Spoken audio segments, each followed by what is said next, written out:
Gerai, sveiki vaikai, šiandienos tema – judėjimas iš tos pačios vietos.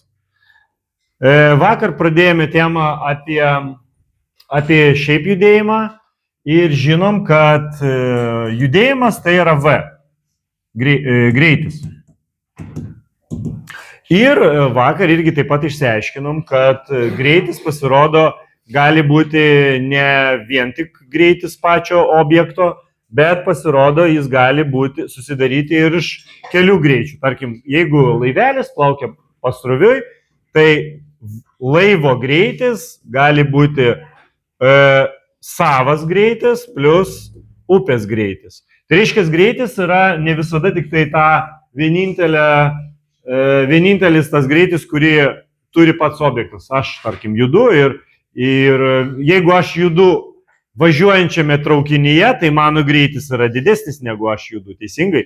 Juk mano greitis pasidaro ir mano judėjimo greitis, ir traukinio judėjimo greitis. Tai šiandien irgi apie tą patį greitį, tik tai šiek tiek kitaip. Jeigu mes turime vieną tašką, tarkim, du vaikai, išeina iš mokyklos namo, bet vienas eina į kairę pusę, kitas į dešinę pusę. Jie tolsta vienas nuo kito. Tai jų greičiai, tarkim, yra vienas greitis ir kitas greitis, V1, V2.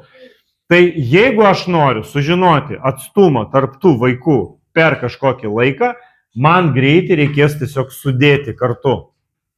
Kaip pavyzdys, tarkim, vienas vaikas eina namo 5 km per valandą greičiu, o kitas vaikas su dviračiu, tarkim, važiuoja ir jo greitis yra 15 km per valandą. Vienas eina pėstute namo, kitas važiuoja su dviračiu namo.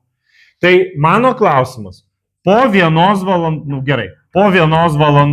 tarkim, mano laikas yra 1 valanda, po 1 valandos, tarkim, vienas keliauja iki namų valandą ir kitas keliauja iki namų valandą. Aišku, jie keliauja tuo pačiu metu, tai reiškia, jie keliauja ne 2 valandas, o 1 valandą. Klausimas, koks atstumas bus tarp tų vaikų po valandos? Tai kad tai sužinot, man reikia jų greičius abu sudėti. Nes jeigu aš skaičiuosiu, aš galiu atskirai paskaičiuoti, galiu parodyti ir tą sprendimą, bet ir galima tiesiog sudėti. Parodysiu abu sprendimus. Tai gerai, vienas sprendimas bus taip.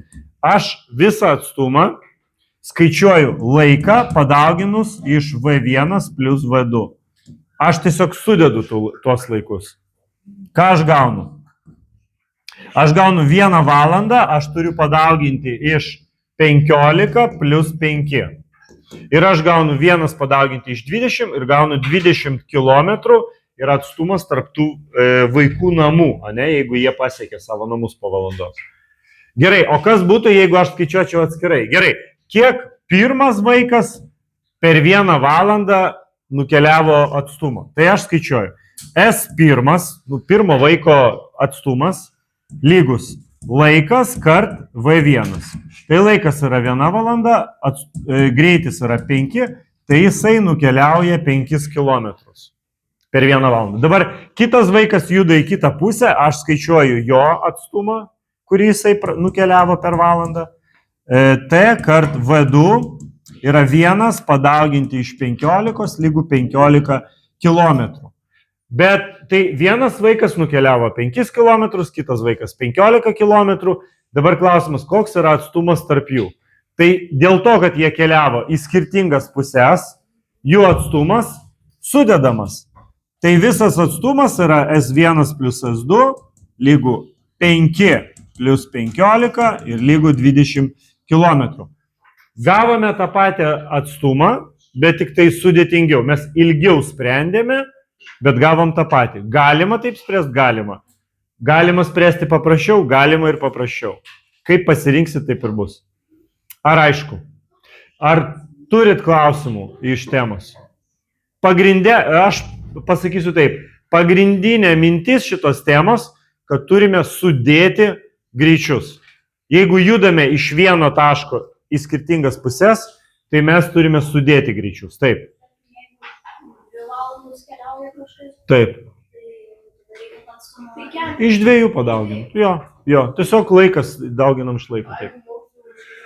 O jeigu trečdalis, tai 10. Tik tai iš bendro teksto paklaus gali. Ne iš konkrečių užduočių, o iš bendro. Ar supratai? Kad yra 2 greičiai pasakyti. Taip.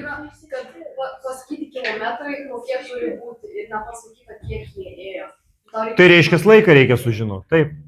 Tada laiką skaičiuosim. Taip. Atvirkščiai. Laikas, kaip mes jau iš vakar sužinojome iš vakar taisyklės, kad laikas yra atstumas padalintas iš greičio.